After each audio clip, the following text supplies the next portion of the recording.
দৌলতদিয়া ফেরিঘাটে বাস ডুবিতে এখনও নিখোঁজ রয়েছেন একজন। বৈরী আবহাওয়ার কারণে আজ এখন পর্যন্ত অভিযান শুরু হয়নি।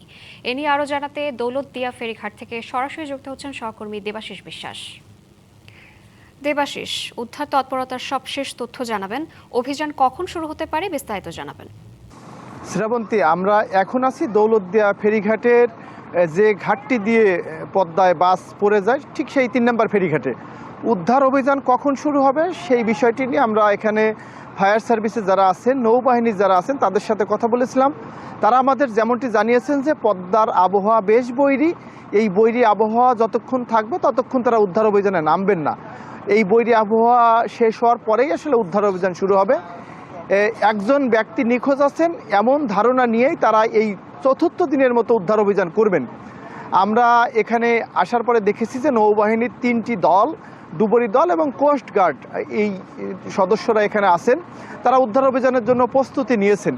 এখন পর্যন্ত যে নিখোঁজ ব্যক্তি ইটভাটা শ্রমিক রিপন, তার উদ্ধারের জন্যই কাজ করবেন। উদ্ধার তৎপরতা সর্বশেষ যেটি তারা করবেন, এই যে ফেরিঘাটের পল্টন থেকে যে বাসটি পদ্মায় ডুবে যায় সেই পল্টনটি এখান থেকে সরিয়ে ফেলবেন। নগদ নিয়ে এলো হার নামানা হার অফার। সর্বনিম্ন 10,000 টাকা রেমিটেন্স নগদে পাঠালে থাকছে স্বর্ণের হার জেতার সুযোগ। এবং সেই পল্টনের নিচেই কোনো মরদেহ আছে কিনা সেটি নিয়ে তারা কাজ করবেন।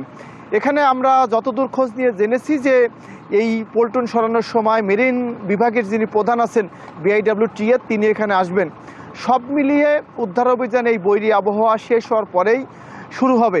এখানে যেখানে দুর্ঘটনা ঘটে সেই ঘটনাস্থলে দেশের বিভিন্ন স্থান থেকে আজও মানুষ এসছেন। তারা দেখছেন যে সেই বাসটিও কিন্তু যেখানে দুর্ঘটনা ঘটেছে তার পাশেই রাখা হয়েছে। সব মিলিয়ে এতটুকুই ছিল দৌলতদিয়া ঘাট থেকে আমার কাছে সবশেষ। ধন্যবাদ আপনাকে।